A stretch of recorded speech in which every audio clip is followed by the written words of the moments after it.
Boa noite, meus irmãos. Como vocês estão? Tudo bem aí? Todo mundo pronto?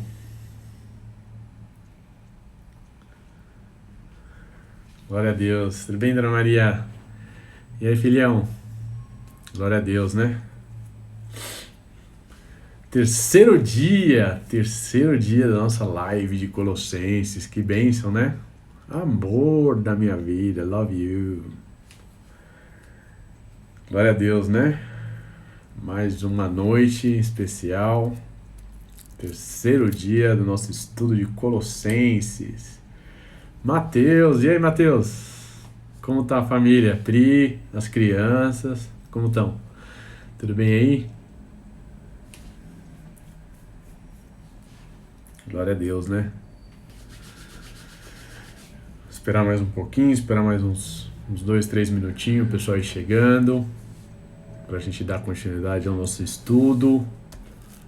Hoje a gente vai ter o sorteio, ó, desse livro aqui, do David Murray, que é uma bênção, Reset. Fala muito sobre o ritmo que nós vivemos nos dias de hoje, a cultura estressada que nós vivemos nos dias de hoje. É um livro maravilhoso. Final da live eu vou sortear esse livro aqui. Então, manda um aviãozinho para quem que você quer que esteja na live com a gente. Fala, Luquinhas, tudo bem? Olha o livro de hoje, ó. Reset. Hoje eu vou sortear esse livro aqui. Bênção demais. Fala muito da questão do estresse, cara. É muito bênção esse livro. Vivendo no ritmo da graça em uma cultura estressada. Bênção demais. Vou sortear no final. Então, no mesmo esquema dos outros dias. É só entrar lá na última foto no final, na foto da live, e aí colocar eu quero o livro de hoje. Eu quero livro, coloca quantas vezes você quiser, até estourar o balão. E aí eu sorteio 10 minutos depois. Amém? Combinado? Glória a Deus, né? A gente acabou de vir do nosso culto familiar aqui em casa. A gente encerrou, aí as crianças comeram um negocinho, foi dormir, né? Na verdade não foram dormir, né? Uns ainda estão acordados, que já vi que estão conectados aqui, então dormir ainda não, foram deitar. Glória a Deus, né? Esse é meu, sogra? Glória a Deus. Bênção, né? Que bênção. Glória a Deus, gente, que bênção.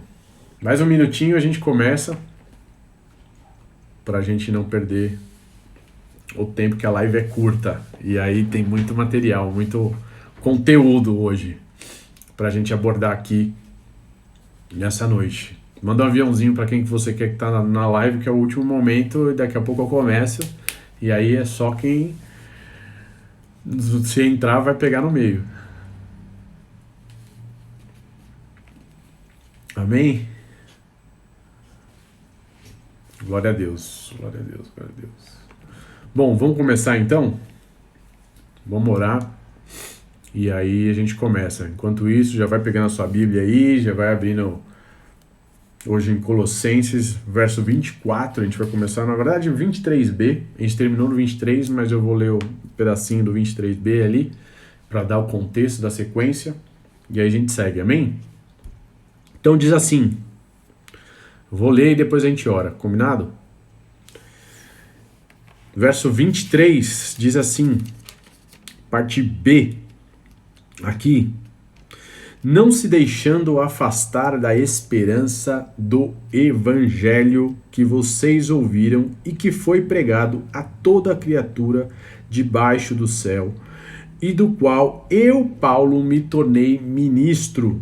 Agora me alegro nos meus sofrimentos por vocês e preencho o que resta das aflições de Cristo na minha carne, a favor do meu corpo, que é a igreja, do qual me tornei ministro de acordo com a dispensação da parte de Deus, que me foi confiada em favor de vocês, para dar pleno cumprimento à palavra de Deus, o ministério que esteve escondido durante séculos e gerações, mas que agora foi manifestado aos seus santos. A este Deus quer dar a conhecer a riqueza da glória deste ministério entre os gentios, que é Cristo em vocês, a esperança da glória.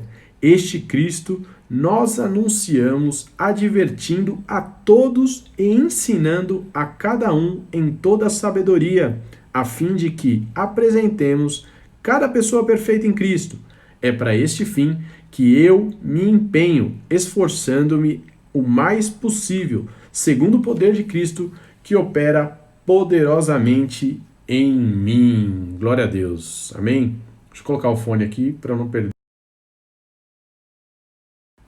o ritmo aqui. Glória a Deus, glória a Deus. Vamos orar então? Pai, nós te louvamos por essa noite, por estarmos aqui na tua presença, junto com os meus irmãos, mais uma vez, nesse devocional da carta de Colossenses, aprendendo cada vez mais do contexto dessa carta, o que ela tem para nos ensinar. Ela ministrou tanto e falou tanto com a tua igreja naquela época, através do apóstolo Paulo, mas nós sabemos que ela tem muito a nos ensinar ainda nos dias de hoje, por isso clamamos que o Senhor continue a nos ministrar, nos ensinar, falar conosco, que o teu Espírito nos ilumine para que possamos compreender e entender tudo que está escrito, ó Senhor, no nome de Jesus. Abençoa os meus irmãos, Pai, que estão conectados conosco, que estão ouvindo essa live, aqueles que assistirão depois, que todos possam, ó Senhor, compreender e crescer no conhecimento e na graça do Senhor, no nome de Jesus. Amém e amém. Glória a Deus, gente. Olha só, vamos lá, hein? Contextualizando o que nós vimos ontem. Ontem a gente foi entender a questão da excelência da pessoa de Cristo. Deus nos libertou do poder das trevas e nos transportou para o reino do Filho amado, do nosso Senhor Jesus Cristo. Então hoje nós pertencemos ao reino do Filho amado, do nosso Cristo Jesus, que através dele temos a redenção e a remissão dos pecados. Ele é o cabeça do corpo, que é o cabeça da igreja. E ele é a primazia de todas as coisas, lembra? Ele é o criador, o consumador de todas as coisas. Todas as coisas foram criadas por intermédio dele. Os céus e a terra, as visíveis e as invisíveis, os anjos, tudo foi criado em Deus. Nós estávamos ontem, o quê?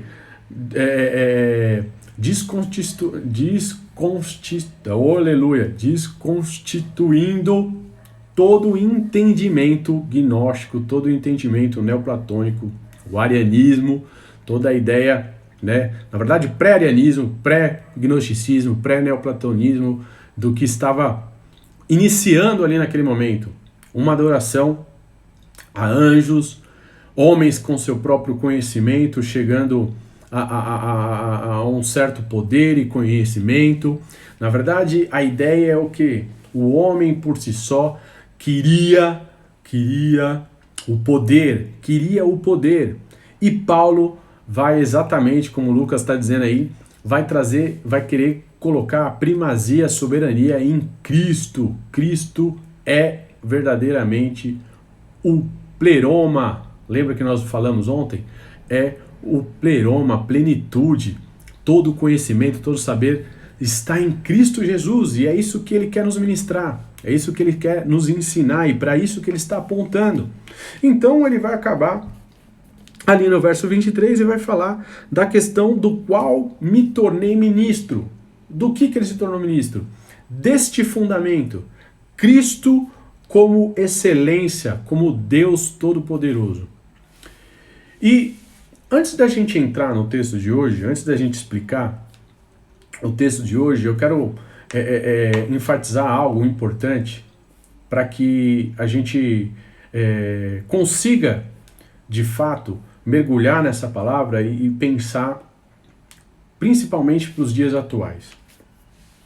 Todo homem, todo ser humano, nós vemos aqui, através justamente dessa ideia, desse pensamento gnóstico, desse pensamento neoplatônico, desse pensamento do homem, do antropocêntrico, do homem no poder, do homem conquistar uma autoridade, um saber, nós vamos percebendo que a busca incessante aqui é o poder. É o poder. É o poder que Paulo vai falar que está na pessoa de Cristo Jesus. Mas o homem sem Cristo, ele tem uma busca incessante por poder. O foco dele é sempre a conquista. Por causa da conquista, por causa de adquirir status, conseguir créditos. Muitas vezes, homens passam por cima de pessoas, passam por cima de alianças, passam por cima de tantas situações simplesmente por causa do poder. A gente tem um filme, uma história, né, contada em livros e também foi feito um filme, uma trilogia chamada Senhor dos Anéis. Quem conhece? Quem já assistiu? Senhor dos Anéis. Nesse filme, Tolkien, que é o autor, o escritor desse livro, ele é um católico fervorento, é um irmão e amigo do C.S. Lewis, que escreveu as Crônicas de Nárnia. E esse cara, ele, na sua história, no contexto dessa história, vai ter várias analogias, tanto filosóficas, mas também alguns pensamentos cristãos ali dentro. E aí a gente vai começar a perceber que nesse filme, agora entrando para a história desse filme, quem lembra, eu estou mexendo aqui, ó, quem lembra desse filme, existe um anel poderoso, um anel precioso, my precious, quem lembra? Né? O Sméagol, o tempo todo, my precious. E existe um anel precioso que precisa ser destruído, que precisa ser aniquilado. Um anel que vai dar o quê? O poder. A grande luta é justamente sobre o poder nesse filme. E a gente vai ver Frodo ali o tempo todo, né, correndo atrás, tentando de alguma forma destruir esse anel, sendo, né, constituído por Gandalf para ir atrás do anel ali, tentar destruir. E ele passa por grandes tribulações, grandes angústias, grandes dificuldades, uma luta incessante para tentar destruir o anel. Tanta tribulação, tanta dificuldade, Quando ele chega no final, que ele chega ali para destruir o anel, num dos momentos, o que vai acontecer? Frodo vai chegar e vai falar assim: não, o que eu vim fazer eu não vou fazer. Vou ficar com o anel. Ele começa a ser seduzido pelo anel. Por que eu estou contando essa história? Porque nós percebemos que na nossa caminhada, principalmente na caminhada cristã, muitos de nós vamos sofrer lutas, tribulações, angústias e muita humilhação.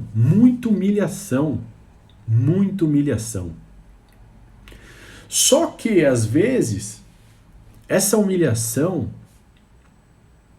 que está sendo proposta em nossas vidas, muitas vezes, no último momento, na hora que eu cheguei, estou ali para destruir, vencer o mal, ter a vitória, levantar o troféu, muitas vezes eu sou seduzido pelo poder, eu sou seduzido pela honra, pelo status, eu sou seduzido pelo pecado, porque a maior luta do homem, a maior dificuldade do homem, às vezes não é o poder em si.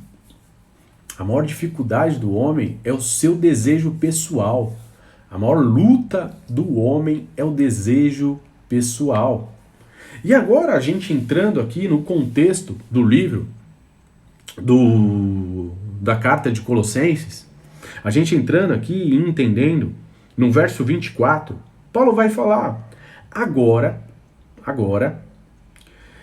Me alegro dos sofrimentos por vocês. Olha só, Paulo vai falar de sofrimento, de angústia. Ele vai falar que sobre um poder há sofrimento, um caminho de poder, um caminho de glória, há sofrimento. Mas vamos começar a analisar sobre que ótica Paulo está falando aqui, que comparação Paulo está falando aqui e sobre qual pessoa Paulo vai usar para comparação. Lembra, Paulo é apóstolo de Cristo. Paulo é apóstolo de Cristo e o que ele quer falar, o testemunho que ele quer dar o testemunho da pessoa de Cristo. Então nós vamos ver aqui a questão de um homem que aos 30 anos de idade foi levado ao deserto. Esse homem foi levado e ficou por lá 40 dias. 40 dias. Interessante que durante o deserto, em sua humilhação, sem alimento, sem comida, sem bebida, sem nada, no sol escaldante, enquanto ele estava ali, sendo humilhado, sendo ele Deus Todo-Poderoso também, por mais que ele era homem, mas também ele era Deus, eu estou falando da pessoa de Jesus Cristo, Mateus 4, Jesus está indo a um encontro. Quem ele vai encontrar no final, no grande finale, quem que ele vai encontrar no final da sua humilhação, no final da sua dificuldade, no final da sua luta, no final do deserto? Quem que ele vai encontrar? Satanás vai aparecer para ele. Satanás vai se apresentar a ele. Então, Satanás vai oferecer várias coisas para ele, vai falar, transforma essa pedra em pão.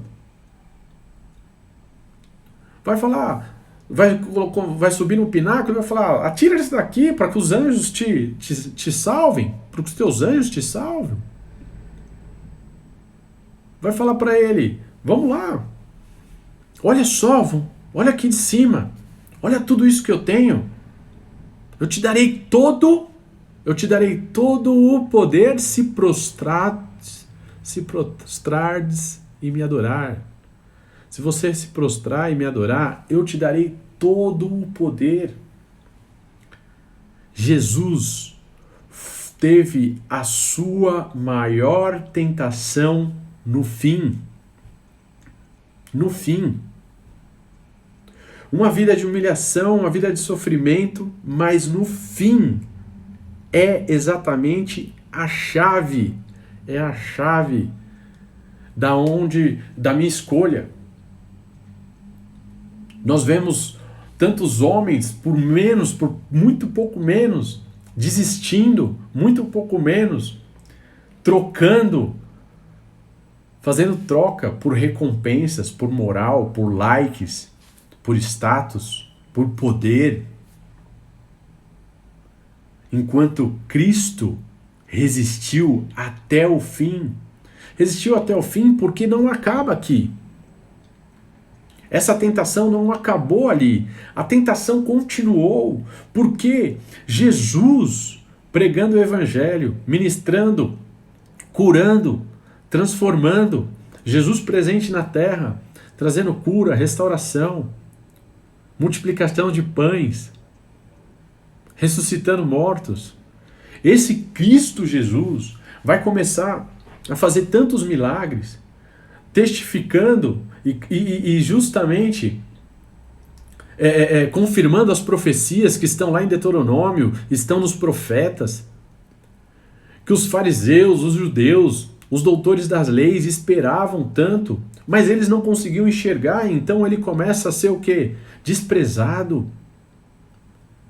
Ele começa a ser humilhado. Pessoas o humilham, pessoas o desprezam, pessoas não ligam para o seu senhorio, o seu poder, para o tamanho autoridade. Chega um homem que estava há 38 anos em frente a um tanque, o tanque de Betesda, vocês lembram dessa história? Um homem está ali no tanque, no Evangelho de João, e aí de repente Jesus chega até ele, cura ele vai até os sacerdotes para justamente comprovar a cura e o milagre. A preocupação dos sacerdotes não é o homem que estava 38 anos sendo curado, a preocupação dos sacerdotes é: ué, quem te curou no sábado? Você sabe que você não pode estar carregando uma maca no sábado? Porque as pessoas estão preocupadas com poder, com status. Elas não conseguem olhar para o reino dos céus. Elas não conseguem olhar. Lembra que a gente está falando aqui desse contexto de Colossenses? O homem por si só, por mais conhecimento que ele tenha, ele não consegue olhar. E Jesus é humilhado o tempo todo. Jesus é humilhado o tempo todo. E aí a gente vai ter aquele grande momento, que é a grande aflição de Cristo, que ele vai orar ao Pai, ele está ali com alguns dos seus discípulos à noite já, no momento que ele vai ser traído, ele vai orar ao Pai, o Pai vai, ele vai clamar ao Pai: Senhor, se possível, afasta de mim esse cálice.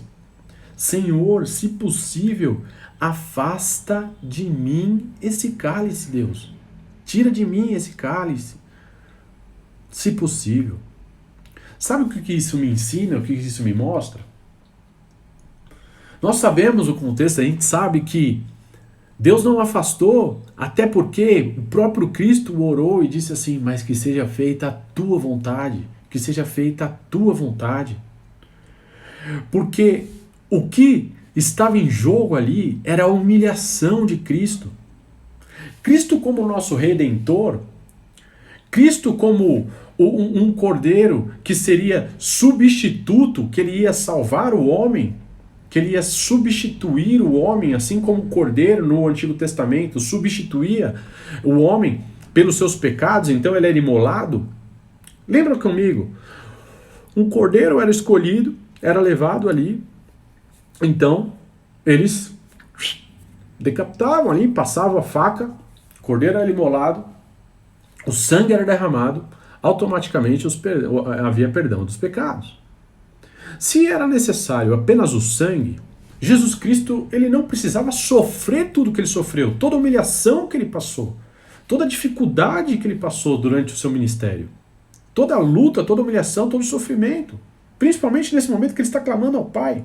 Ele não precisava sofrer tudo o que ele sofreu, o açoite, os espinhos na cabeça, ele não precisava sofrer tudo aquilo. Mas por que a humilhação? Aonde a humilhação entra? O que nós vamos falar hoje, sobre o que nós estamos falando hoje, é sobre o ministério cristocêntrico. O chamado de todo cristão. Todo chamado cristão, todo ministério cristão vem com humilhação. O que eu estou para te dizer essa noite é que em todo ministério cristão há também humilhação. Na nossa vida passaremos momentos de humilhação. E na nossa vida a humilhação também faz parte do jogo. Não dá para separar ministério e humilhação. Não dá para separar chamado e humilhação. Não dá para você escolher um ou outro. Não dá para você escolher. Na verdade, o ministério e a humilhação estão conectados, estão juntos. O ministério e a humilhação fazem companhia, elas vêm junto.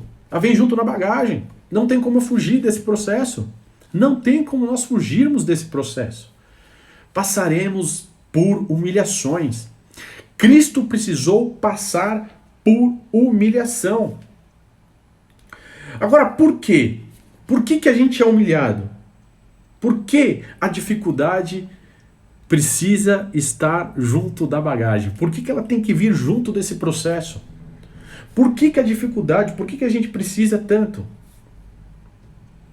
Porque o grande problema, o nosso grande inimigo da história, não é o Satanás que aparece lá depois dos 40 dias. O nosso grande inimigo da história somos nós mesmos. A luta pelo nosso desejo. A luta pelo nosso desejo próprio. pela nossa vontade pessoal. Porque muitas vezes a gente vai passar por momentos que a gente vai querer escolher e a gente vai olhar e vai falar assim, poxa, eu merecia isso. Eu sou tão bom, eu sou tão justo, eu faço tanta coisa. Poxa, eu já fiz tanta coisa, já entreguei oferta, já fui no asilo, eu entrego oferta toda semana, todo mês, eu vou no farol e oro pelo irmão, dou umas moedinhas ali, eu faço tantas boas obras, eu ajudo tantas pessoas, eu sou uma pessoa tão boa, eu cuido dos meus filhos, eu cuido da minha família, eu sou um bom marido. Muito facilmente a gente vai olhar para nós e vai olhar como nós somos merecedores, que a gente merecia algo mais, a gente merecia uma conquista, a gente merecia ter algo, a gente merecia viver algo. Então, por causa disso, porque eu mereço, eu começo a fazer trocas, eu começo a barganhar, eu começo agora a negociar, fazer negociatas. O maior inimigo do homem é nós mesmos. O maior inimigo de nós somos nós mesmos.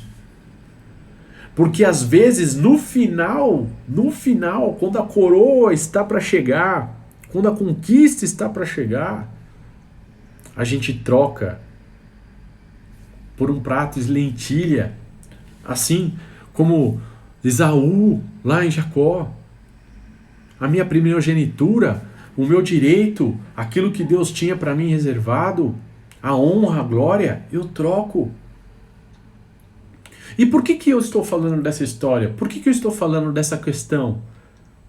Porque eu estou dizendo, meus irmãos, que o ministério da humilhação é um ministério fundamental na vida de um cristão. O ministério da humilhação é um ministério fundamental nas nossas vidas. Porque esse ministério nos forja. Esse ministério nos molda. Ele transforma o nosso caráter. Então nós precisamos entender o que está acontecendo nesse contexto. Cristo, sendo Deus, ele é o exemplo. Ele é o exemplo porque ele tem todo o poder. Ele tem todo o poder. Ele tem todo o poder e ele tendo todo esse poder, foi humilhado. Nós já aprendemos no primeiro dia e no segundo dia que Cristo foi humilhado só de sendo plenamente Deus, todo o poder, todo o pleroma, toda a plenitude se encontra nele, e ele se esvaziou de si mesmo e se colocou em forma de servo, colocando a sua vida por nós. Se o próprio Cristo fez isso, e ele, como Paulo está dizendo aqui, ele é a referência, ele é o exemplo, quem dirá nós? Então, por isso, vem o imperativo, tome a tua cruz e me segue.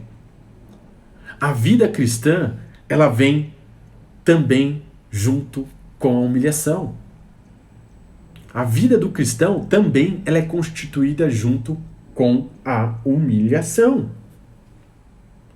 E Paulo, mais do que ninguém, sabe dessa história. Paulo, mais do que ninguém, conhece esse contexto.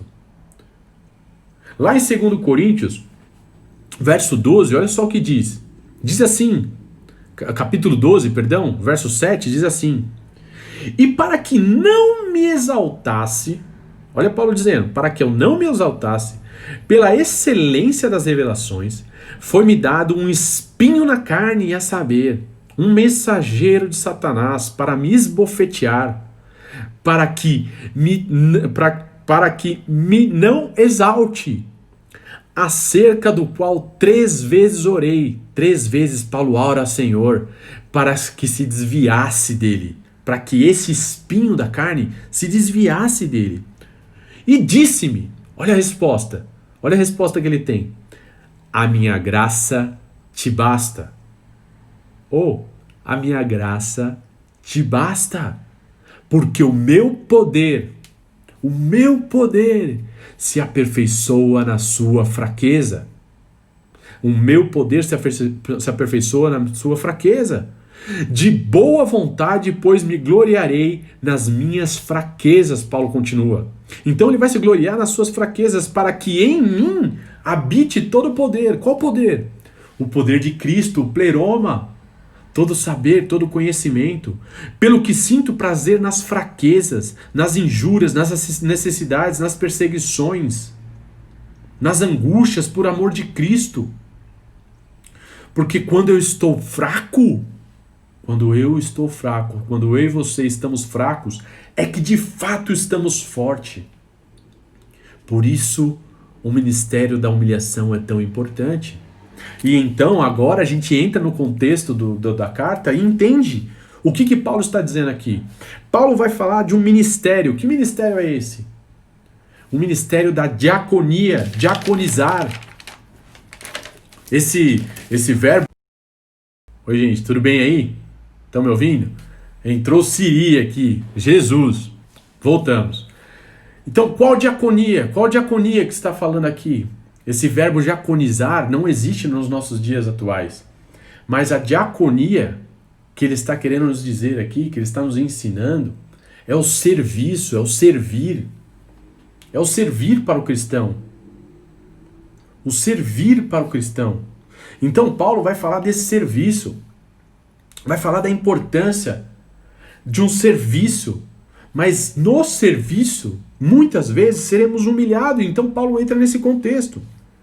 Verso 24 diz assim: agora me alegro nos meus sofrimentos por vocês. Me alegro nos meus sofrimentos por vocês. E preencho o que resta das aflições em Cristo. Quais aflições? Das aflições de Paulo. Paulo está aflito. Paulo está aflito. Os meus sofrimentos. Ele tem sofrimento, ele sofre pelos irmãos lá de Colosso. Ele sofre por esses irmãos e pelas aflições que ele passa em Cristo.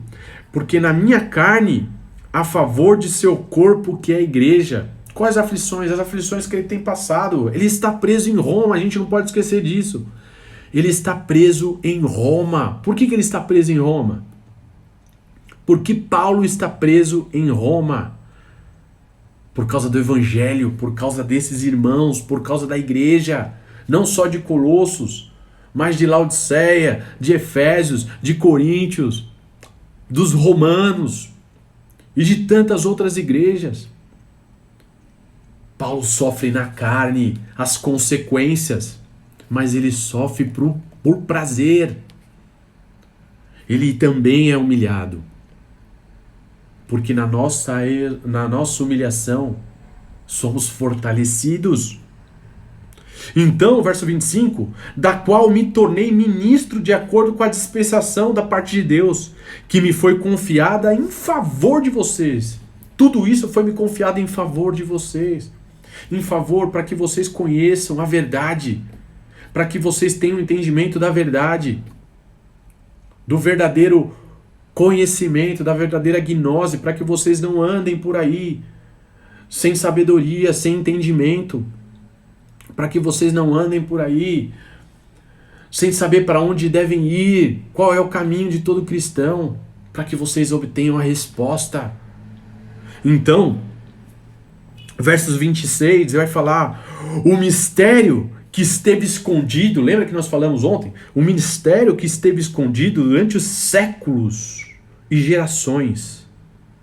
Mas agora, neste momento, neste hoje, agora, foi manifestado aos santos, foi manifestado à igreja, foi manifestado aos santos.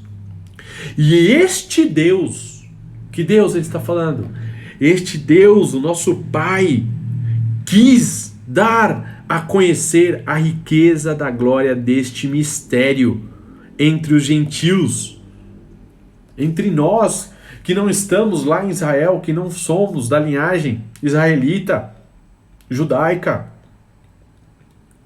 Nós agora, gentios, que não vivíamos pela lei, nós agora, gentios, Conhecemos esse ministério, a riqueza da glória,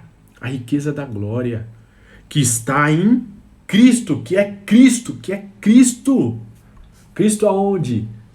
Em vocês, Cristo em nós, Cristo em vocês, Cristo em nós. Então Paulo vai falar, Cristo em nós, a esperança da glória, a convicção, a certeza, a esperança da glória.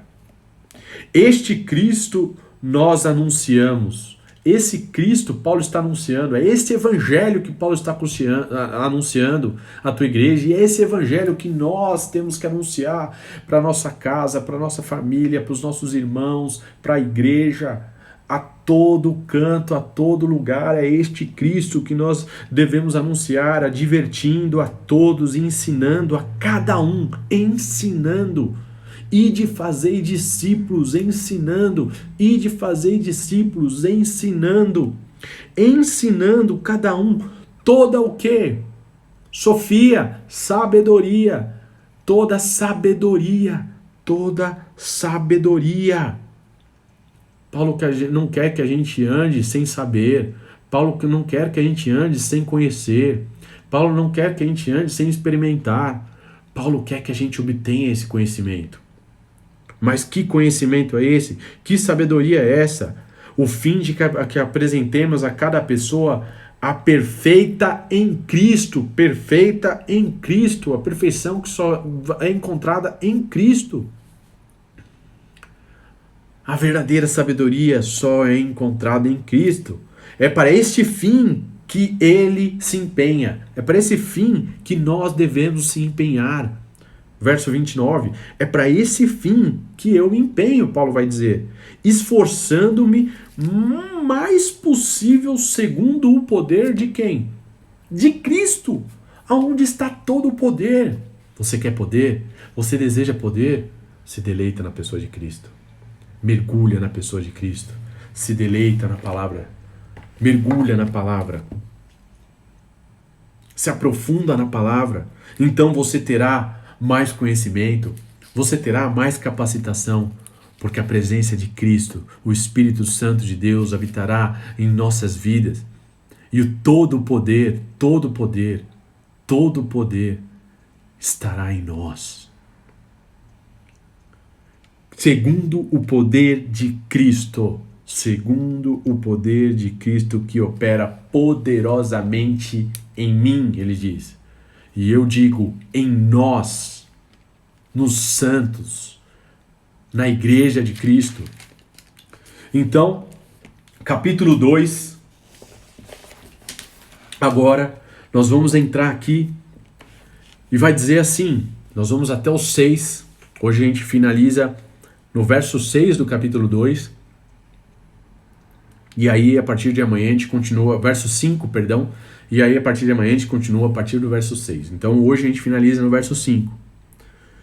Então ele vai falar, com base nisso de tudo que ele falou, desse ministério, dessa entrega de Paulo, dessa humilhação. Ele vai falar, quero que saibam quão grande tem sido a nossa luta por vocês. Então ele vai falar, quero que saibam quão grande tem sido a nossa... Na tradução, no grego, está na nossa agona, que é agonia. Paulo está agonizando, a agonia de Paulo, a luta que ele está sofrendo pelos que moram em Laodiceia, pelos laodicenses. Por que Laodiceia? Lembra que eu falei?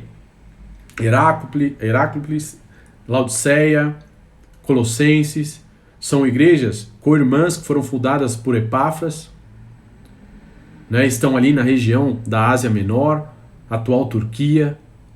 Então Paulo também está falando com os irmãos, com as igrejas circunvizinhas, porque a igreja real de Cristo não é só a minha igreja, é a igreja invisível, a igreja daqueles que estão em Cristo Jesus, daqueles que são pertencentes em Cristo Jesus. E o maior fundamento que está nos mostrando aqui, a importância de a gente considerar as outras igrejas irmãs também em Cristo. amá-las, orar por elas, compartilhar e lutar por elas também. Não desdenhar de uma igreja que está com problema, com dificuldade. Não desdenhar de uma... Não, pelo contrário. Servi-la, ajudar, compartilhar também, amar também. Então ele vai falar da luta por vocês, pelos que moram em Laodiceia, e por muitos outros, que não me viram face a face. A gente não pode esquecer, Paulo não os conhece, Paulo não os viu, porque quem foi o fundador dessa igreja, e quem está com eles, quem que é? Quem que é? Epáfras. Quem cuidou e fundou essa igreja foi Epáfras. Paulo não os conheceu. Mas há amor, há zelo, há compaixão. Há compaixão. E eu te pergunto, você tem orado pelo seu vizinho? Você tem orado pelos seus irmãos em Cristo que você conhece? Aí, eu me pergunto, se Anderson, às vezes você não ora pelos seus irmãos em Cristo, quem dirá por aqueles que você nem sabe quem é e nem conhece? Isso nos faz literalmente ser humilhados. Porque Paulo estando preso, Paulo estando em agonia, Paulo estando em sofrimento, vai orar por esses irmãos, vai amar esses irmãos, vai ter compaixão por esses irmãos. E é isso que ele nos chama como igreja. E é isso que ele deseja de nós como igreja. Nós precisamos ter compaixão. Nós precisamos amar os nossos irmãos. A gente não pode esquecer disso. A gente tem que olhar para esse texto, para esse momento e literalmente ruminar nessa parte aqui para que de fato a gente possa ser constrangido e moldado a isso. E aí ele vai dizer: faço isso para que o coração deles sejam consolados. Quem precisa de consolo? Quem verdadeiramente precisa de consolo? Paulo, que está preso? Ou esses irmãos? Então Paulo fala que eu faço isso porque eu desejo consolá-los. É Paulo que vai consolar. É Paulo que vai consolar segundo o poder que está em Cristo Jesus. É Paulo. Então Paulo vai falar que desejo que seja consolado para que eles, vinculados, lembra da tríade? Fé, esperança e amor? Vinculados no amor, vinculados nesse amor, tenham toda a riqueza da plena convicção do entendimento. Toda a riqueza da plena convicção do entendimento. Que entendimento é esse? Do conhecimento, para o conhecimento do ministério de Deus, que é Cristo. Paulo está diaconizando. Paulo está servindo a sua igreja. O verdadeiro chamado do cristão é diaconizar. O verdadeiro chamado do cristão é esse ministério. Por que diaconizar, Anderson? Diaconizar, no grego, vem exatamente na tradução a ideia de servo. Mas também é usado aqui, como é usado, como eu disse, no verso 23, ministro também significa diaconizar. Não importa a sua condição, não importa a sua posição ministerial, nós como igreja fomos chamados para servir uns aos outros, para amar uns aos outros, para não deixar o meu irmão sofrer por angústia, por depressão, por luta. Às vezes, aquele irmão que parece uma pedra no sapato, que não larga, que por mais que eu pregue para ele, por mais que eu fale para ele, a cabeça dele não muda, mas ele tá lá com pedra no sapato, não abandona, não some. Às vezes esse é o espinho na carne que Deus coloca em nossas vidas pra gente ir ali, diariamente. E não desistir. diaconizar com ele, servi-lo, amá-lo, servi-lo, amá-lo. Enquanto isso, nós somos aperfeiçoados. Enquanto isso, nós somos moldados. E aí eu vou além. Talvez um chefe que você queria falar, sai daqui! Eu não aguento mais esse cara. Às vezes um irmão, às vezes um amigo, às vezes alguém que você não aguenta mais. Deus coloca essas pessoas em nossas vidas para nos forjar e nos moldar. Mas qual que é o nosso molde? Qual que é o nosso padrão? Qual que é o padrão do cristão? O nosso padrão é Cristo. O nosso padrão é Cristo. É por isso que Paulo em nenhum momento vai questionar. Em nenhum momento vai retroceder. Ele permanece forte. Ele permanece disposto. Ele não deixa os seus próprios desejos o enganar. Ele não deixa a própria vontade. E ele continua forte.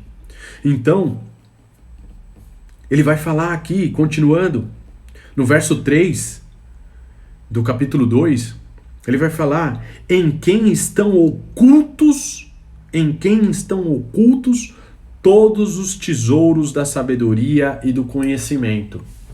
Então agora Paulo vai falar de novo lá do pleroma.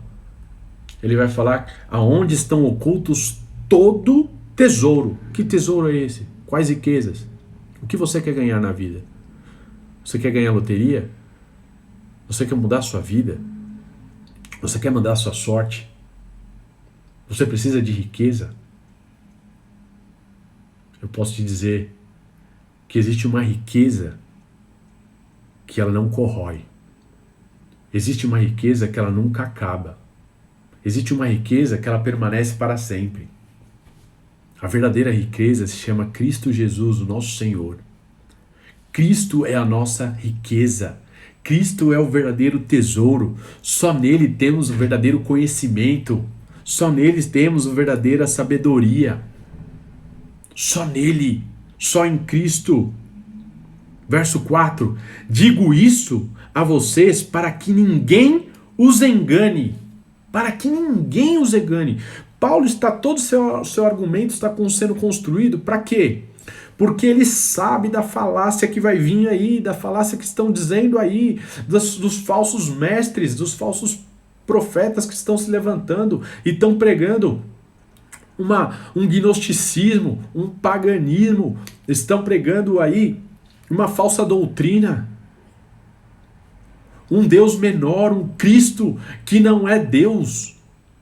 Estão pregando um Cristo que era homem simplesmente, que adquiriu certo conhecimento, certa capacidade, que eu e você também podemos adquirir, que a gente pode só simplesmente mudar uma chave na nossa mente e a gente vai conseguir ter essa capacitação.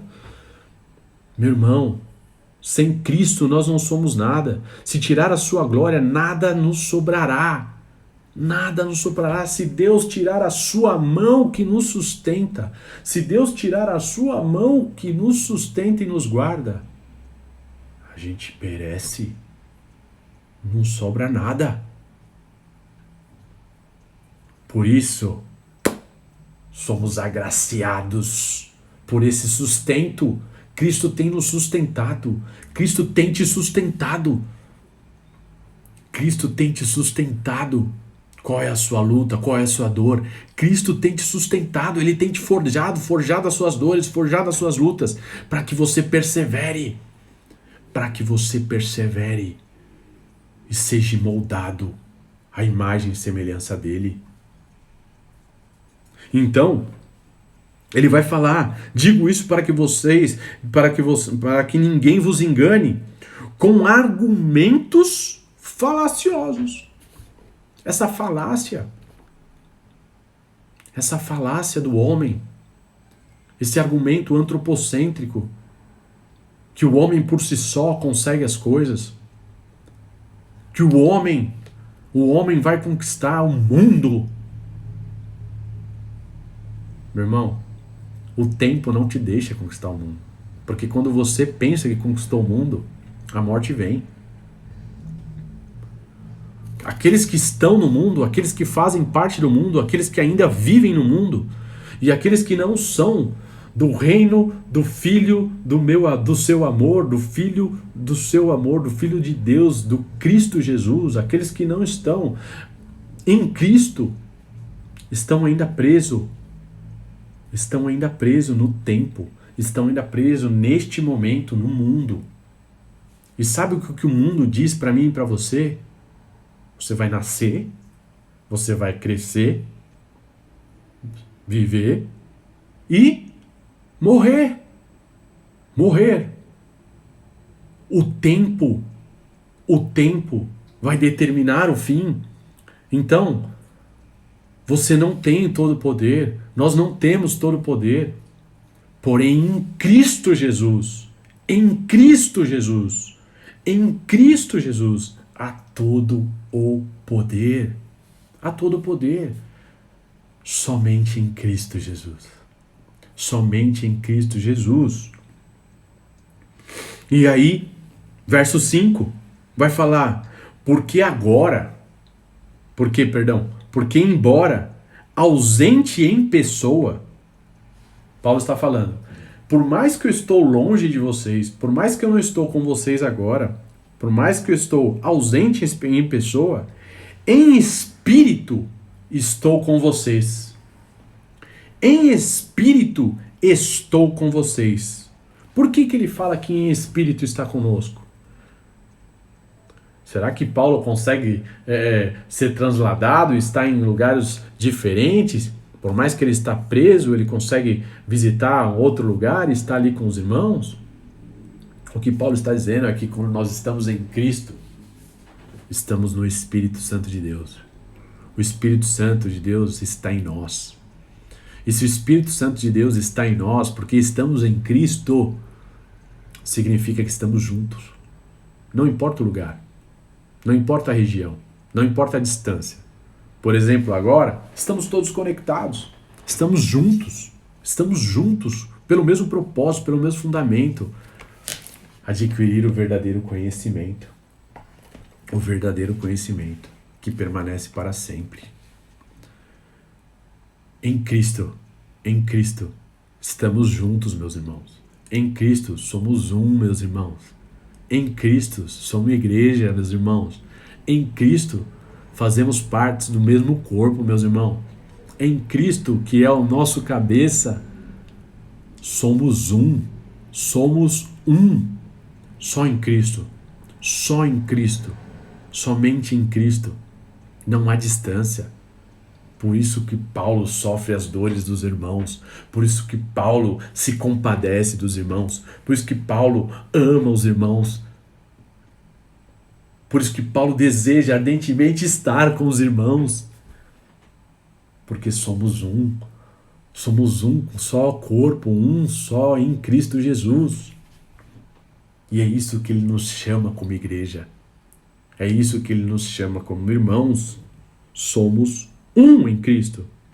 Então, porque agora estou em espírito com vocês, alegrando-me e verificando a boa ordem de vocês e a firmeza da fé que tem em Cristo. Firmeza de quê? Da fé. Lembra? Emuná, fidelidade. Vocês têm fidelidade em Cristo. Da boa ordem de vocês e a firmeza, a fidelidade que vocês têm em Cristo Jesus. Porque vocês são fiéis, porque vocês permanecem. Não há falácia, não há argumento humano, não há argumento mundano que possa corromper, que possa destruir o propósito que Deus tem sobre a sua vida. Você está alicerçado em Cristo. Ninguém vai te enganar. Ninguém te engana mais. Não há falácia que possa te enganar. Você está enraizado em Cristo. Meus irmãos, para finalizar, o que nós aprendemos nesse contexto, o que nós aprendemos nesse texto é que em Cristo Jesus somos um. Mas que na vida cristã haverá momentos de luta. Na vida cristã haverá momentos de humilhação, seremos humilhados. E a humilhação em nós, sabe o que a humilhação faz? Nos traz transformação, nos aperfeiçoa, nos traz esperança. Esperança, nos remete à esperança que está em Cristo Jesus. Em Cristo Jesus somos aperfeiçoados diariamente para ter uma identidade cada vez mais parecida com a dele, para ter uma imagem cada vez mais parecida com a dele. Nós somos aperfeiçoados por causa das lutas, por causa das adversidades. Segundo Coríntios 4, só para finalizar aqui,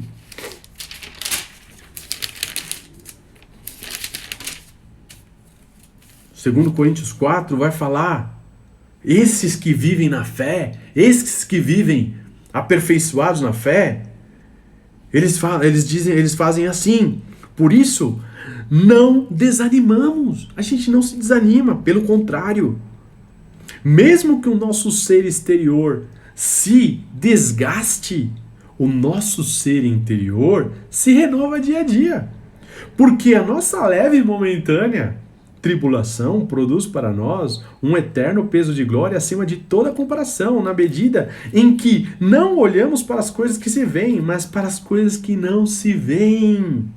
Porque as coisas que se veem são temporais, mas as que não se veem são eternas. Em Cristo, em Cristo, em Cristo, olhamos para a eternidade e sabemos o que nós temos, sabemos o que nos espera. Essa é a nossa confiança, meus irmãos. Amém?